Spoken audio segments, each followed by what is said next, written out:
بسم اللہ الرحمن الرحیم۔ السلام علیکم ناظرین، میرٹ نیوز کے پروگرام پن پوائنٹ میں ہوں جاوید کمینا اور میرے ساتھ موجود ہیں سینئر رینکر تجزیہ نگار سلمان قریشی صاحب۔ جی السلام علیکم قریشی صاحب۔ جی وعلیکم السلام۔ قریشی صاحب، کل کے سپریم کورٹ کے فیصلے کے بعد کیا دیکھ رہے ہیں کہ موجودہ حکومت اور پی ڈی ایم کی اتحادی حکومت الیکشن کروائے گی یا پھر سپریم کورٹ کو بھی بالکل نگیٹ کریں گے ہر چیز کو؟ فیصلہ تو مسترد کر دیا، تو کیا عمل درآمد بھی مسترد کریں گے یہ؟ جی جاوید صاحب، جب فیصلہ ہی مسترد کر دیا تو حکومت عمل درآمد کیوں کرے گی؟ اور مجھے اس حکومت سے توقع بھی نہیں ہے کہ یہ الیکشن کی طرف جائیں گے فی الوقت، کیونکہ وزیر داخلہ تو آن دی ریکارڈ ہے جب انہوں نے یہ فرما دیا کہ یا وہ رہیں گے یا ہم۔ تو اب تو یہ سیاسی لڑائی جو تھی، جو سیاسی تقسیم تھی، یہ عدالتوں کی سطح تک پہنچ چکی ہے۔ اب عدالت کی تقسیم پر بھی لوگ بات کر رہے ہیں اور اس پہ بھی دونوں کیمپوں کی طرف سے یہ جو لفاظی جنگ ہے نا، جب تک یہ کول ڈاؤن نہیں ہوتی معاملات سیٹل نہیں ہو سکتے۔ آئینی تقاضا جو تھا وہ سپریم کورٹ نے پورا کر دیا، اس کے اوپر قانونی ماہرین تو کوئی مختلف رائے دے سکتے ہیں، لیکن عام فہم بات ہے اور جو عام پاکستانی جو جس نے آئین پاکستان پڑھا ہے یا اس کو سمجھتا ہے، وہ تو اس چیز کو مانتے ہیں کہ الیکشن کسی بھی حکومت کی تحلیل، اسمبلی کی تحلیل کے بعد 90 ڈیز میں ان کا ہونا ضروری تھا۔ عدالت کا از خود نوٹس اور اس کے بعد یہ ڈیسیجن تو، اور اس میں ایک بنیادی بات اور میں کروں گا کہ عدالتی فیصلے بھی وہی قابل عمل اور کو یہ کہہ لیں کہ اس کا فائدہ ہوتا ہے سیاسی نظام کو جو مقبول عام ہو، جس کو پبلک کی حمایت بھی حاصل ہو۔ قانون کی بات نہیں کر رہا میں، یہ سیاسی بات کر رہا ہوں۔ صاحب، ایک طرف سپریم کورٹ کے محترم چیف جسٹس صاحب یہ فرما دیتے ہیں کہ سیاسی درجہ حرارت کم کریں، دوسری طرف جو ہے وہ ادارے کے اندر اتنا ٹمپریچر بڑھا دیا انہوں نے کہ کل ایک فیصلہ دیا اور ساتھ اگلے آدھے گھنٹے کے اندر 6 رکنی بینچ بٹھا دیا، اور جسٹس قاضی فائز عیسیٰ کا جو فیصلہ اس کے خلاف فوری بینچ بھی بن گیا۔ اور کیا بینچ میں ان کے پاس ان 3-4 کے علاوہ کوئی ججز اور موجود نہیں ہے؟ نمبر 1۔ نمبر 2، جب استدعا کی گئی ساری جماعتوں کی طرف سے کہ فل کورٹ بنا دیا جائے، تو فل کورٹ کیوں نہیں بنایا گیا اور جسٹس قاضی فائز عیسیٰ کے فیصلے کے خلاف فوری آپ نے 6 ججز کا بینچ بنا دیا ہوا ہے؟ تو کیا یہ تقسیم اور درجہ حرارت وہاں پہ نہیں موجود؟ جی بالکل، بات یہ ہے کہ سر دیکھیں، اگر پاکستان یا کوئی بھی ریاست کی بات کر لیں، اگر سیاسی استحکام نہیں ہوگا تو معیشت بھی نہیں چلے گی، وہ نظام زندگی مفلوج ہی ہوگا۔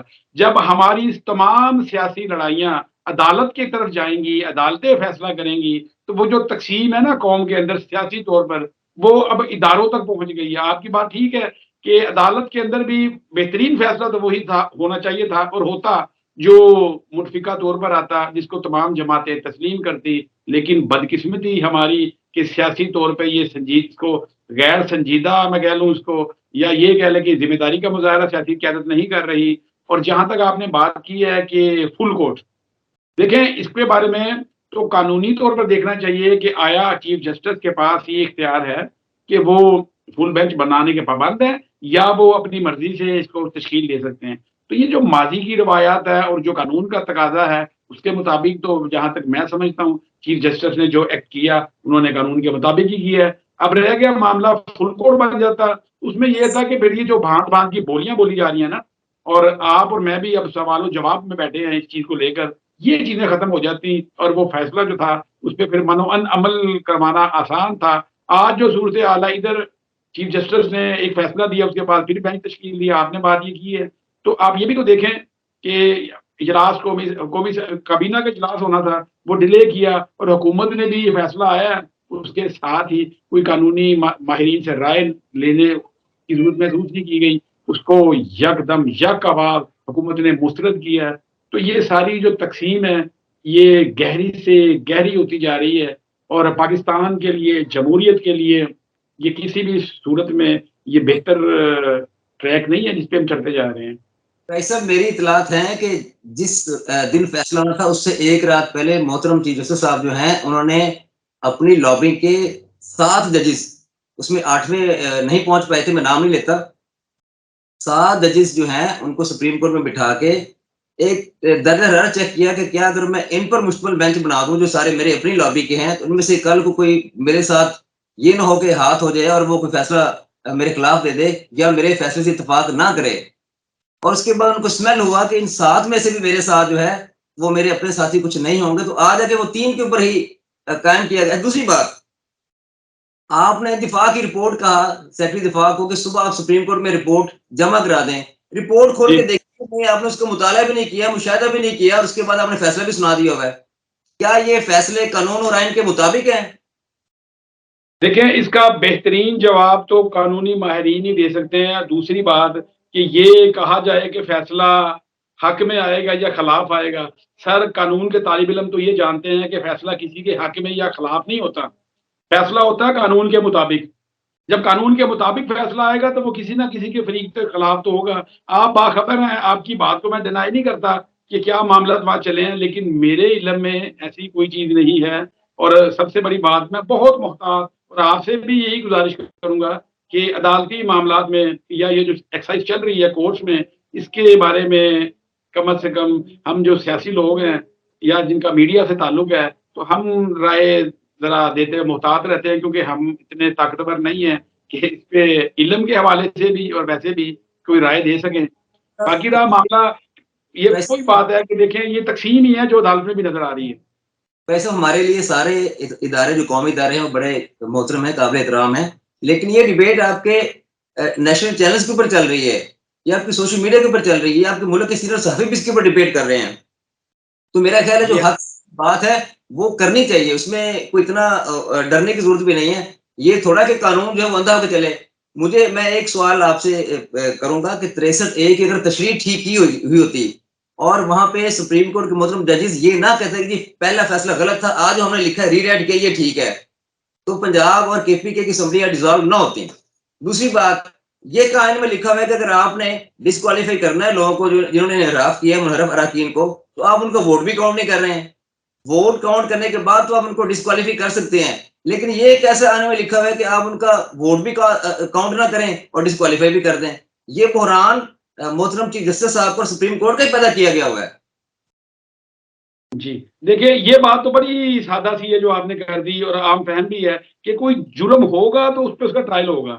ایک بندے نے ووٹ کاسٹ نہیں کیا تو اس سے پہلے اس کو اس کی نیت کو اس کو بھاپ کے کہ یہ ایکٹ کرے گا, لہذا اس کو بین کر دیا جائے یا اس کو ڈسکوالیفائی کر دیا جائے. یہ آپ کی بات ٹھیک ہے سر. یہ پھر وہی بات ہے کہ قانونی دلیلیں جو ہیں یہ عدالت کے سامنے رکھنی چاہیے اور عدالت کو ان کو سننا چاہیے.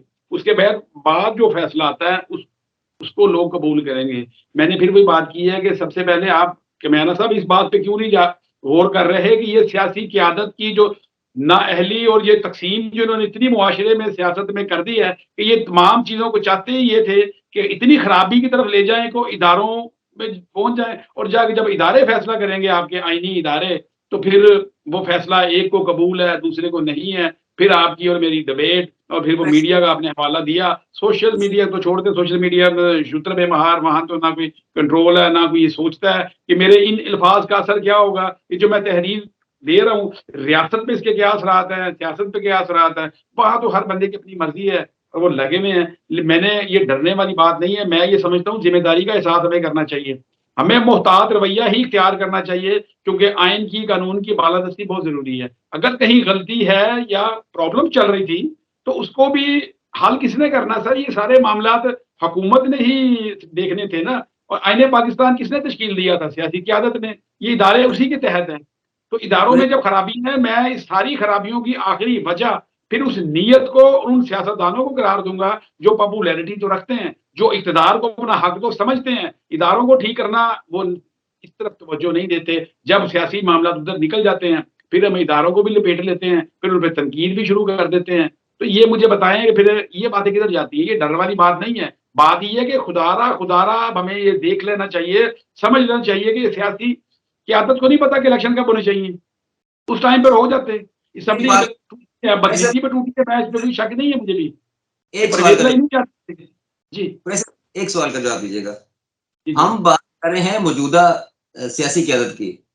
اگر ہم ماضی میں چلے جائیں تو جو جوڈیشری ہے یہ ایک ملک کا پلر ہے, ریاست کا ایک بڑا ستون ہے, بڑا مضبوط ستون ہے.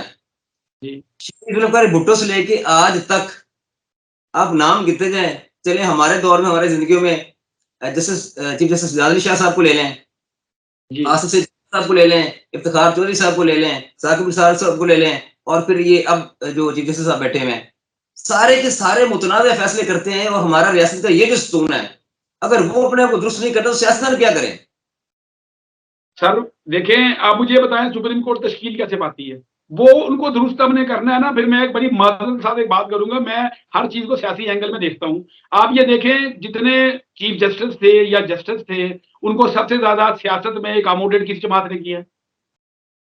آپ نام لے دیں اس کا. انہوں پھر نے سپریم کورٹ میں تقسیم کا ذکر ہوا ہے, آج بھی تقسیم ہے. ایک پہلا بھی دور تھا جب وزیر اعظم نواز شریف سے تب بھی تقسیم ہوئی تھی, تب بھی حملہ ہوا تھا. تو سر اتنے سالوں کے بعد عمران خان نے پاپولرٹی کس بات میں گین کی ہے؟ یہی چیزیں لی ہے نا انہوں نے کہ یہ خرابیاں درست کرتے ہی نہیں ہیں اور ہو نہیں رہی. ایک عرصہ گزر گیا, بار حکومتیں بھی چینج ہوئی, یہ سب نے اپنا اپنا حصہ ڈالا.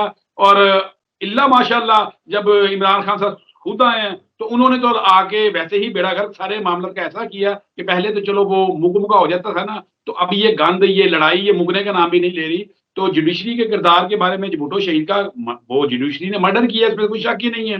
لیکن وہ کون سی جوڈیشری تھی؟ وہ جنرل ضیاء الحق کے ماشاء اللہ کے تحت تھی. اس پہ تو ہم کیا سوال کریں. اسی طرح پرویز مشرف کے ایل ایف او دیا, افتخار چودھری صاحب تھے ماشاءاللہ, ان کا ضمیر جاگ گیا جب ان کو ہٹایا گیا. اس سے پہلے جب مشرف صاحب آئے تو ان کا ضمیر نہیں جاگا. پھر یہ قوم ساری نکل پڑی. میرے بکلا حضرات محترم, انہوں نے اتنا بڑا جلوس اور اتنا بڑا پریشر بلڈ کیا کہ آصف علی زرداری صاحب جو ہے نا وہ گفتگو کم کرتے ہیں لیکن ان کی فہم و فراست کا میں قائل ہوں. انہوں نے یہ بات کی تھی کہ یہ سیاسی جج ہے.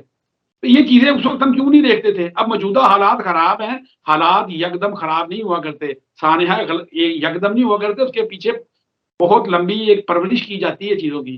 تو کمیانہ صاحب اب یہ جو حالات خراب کر دیے گئے ہیں انہوں نے, سیاسی ڈیڈ لاک, اگر سیاستدان چاہیں تو یہ معاملات کورٹ تک جائے ہی نہ, یہ اس کو خود حل کر لیتے. کیا آئین پاکستان مبہم نہیں ہے؟ آئین میں چیزیں تو کلیئر ہیں. پھر اس کی من مرضی کی تشریح کرنا یا اس کی خواہش رکھنا فیصلے کی, تو جب یہ معاملات ہوں گے سر, وہ انما المعاملات بالنیات, یہ اعمال کا دار نیتوں پر ہے. جب نیتیں ہی خراب ہیں تو پھر ہم کہیں کہ حالات ٹھیک ہوں گے, یہ میں نہیں سمجھتا کیسے ہو سکتا. جی آخری سوال آپ سے کہ کیا 14 مئی کو الیکشنز ہوں گے پنجاب کے اندر؟ کیونکہ ابھی تک سپریم کورٹ جو ہے وہ صرف پنجاب کے حوالے سے جاگی ہے, کے پی کے حوالے سے سوئی ہوئی ہے. بڑا دلچسپ آپ نے فکرہ استعمال کی ہے, جاگنا سونا. اچھا دیکھیں جی, الیکشن مجھے تو نہیں لگتا, مجھے تو یہ لگ رہا ہے کہ یہ عدالتی فیصلے کو مسترد جنہوں نے کیا ہے حکومت نے, یہ اپنے یہ نااہل تو ہو جائیں گے, عدالتی فیصلے پہ عمل درآمد نہیں کریں گے. جہاں تک حالات کے معاملات ہیں نا, میں یہ بات بار بار کرتا ہوں کہ دیکھیں آج حالات ٹھیک نہیں ہیں, آج ہمارے پاس پیسہ نہیں ہے, آج ہم فورسز پرووائڈ نہیں کر سکتے. تو سر کل کو ایک حکومت آتی ہے 5 سال کے بعد, وہ یہ سارے حالات خراب کرتی ہے, پھر کہتی ہے فورسز نہیں ہے, ہم الیکشن نہیں کروا سکتے, تو ان کو بھی لانگ ٹرم لے جائیں گے. پھر ایسا نہیں ہوتا. تو یہ ایک بری روایت سیٹ ہو رہی ہے, اس کو نہیں ہونا چاہیے. آئین پاکستان قومی اسمبلی میں جو موجود ہے نا حکومت, اس کو تو 1 سال کی ایکسٹینشن دیتا ہے. تو سر لیکن آپ یہ دیکھیے کیا قومی اسمبلی مکمل ہے؟ اس چیز کو مان کیوں نہیں لیتے کہ اس وقت حالات جو خراب اتنے ہو چکے ہیں تو ہمیں الیکشن کی طرف چلے جانا چاہیے. اس کے لیے کوشش کریں کہ وہ شفاف ہوں اور اس کے نتائج تسلیم کیے جائیں. اگر الیکشن ہو بھی جاتے ہیں تو متنازع ہوں گے, کل کلام کو پھر یہ کھینچا تانی. اور آپ کا سوال کا میں بڑا کلیئر جواب دے دوں, مجھے نہیں لگتا کہ 14 کو بھی یا انتخابات ہوں گے. چلے میں اپنے ایکسٹرو کے اندر ایک خبر آپ کو دے دوں گا الیکشن کے حوالے سے. جی اچھا آخری سوال ایک دوبارہ آپ سے پھر ہے کہ اس میں کوئی شک نہیں کہ حکومت کے پاس فنڈس تو بہت ہیں, 21 ارب تو مسئلہ ہی کوئی نہیں ہے. اور میں کہتا ہوں کہ اگر خان صاحب کے دور میں جو چیزوں کے ریٹ تھے, ڈالر سے لے کے پیٹرول تک اور باقی جو اشیاء ضرورت ہیں, حکومت اسی پہ ریورس کر کے الیکشن میں چلی جائے تو آنے والی حکومت کے لیے اس سے زیادہ مشکلات ہو جائیں گی. کیا یہ یہی چاہ رہے ہیں؟ یا تو تنازع اتنا بڑھا لیں نا, یا تنازع کم کر لیں. پھر ایک سوال کہ جو میں نے آپ کو سوشل میڈیا پہ بھی اس کے بارے میں پوچھا تھا, اور تھوڑی سی رہنمائی فرما دیں کہ ریت پڑے گی کہ 2 اسمبلیاں ہمیشہ پہلے سے الیکشن کرایا کریں گے اور باقی بعد میں. کیا رائج کون تسلیم کرے گا؟ بری سیٹ اپ کیسے بنے گا؟ وہ ٹیکنیکل چیز سمجھ نہیں آ پا رہی. جی دیکھیں یہ بات یہ ہے کہ دیکھیں اب صوبائی اسمبلی ٹوٹ گئی, تو صوبائی اسمبلی جب ختم ہوتی ہے, حکومت ختم, نگران سیٹ اپ آئے گا. نگران سیٹ اپ کا ایک ہی مینڈیٹ ہے, 90 ڈیز میں الیکشن. انہوں نے الیکشن کروانا ہے اور اس کے بعد وہ حکومت چلی جائے گی. اب قومی اسمبلی میں الیکشن ہوتے ہیں, یہ اس کے بعد ہوں گے.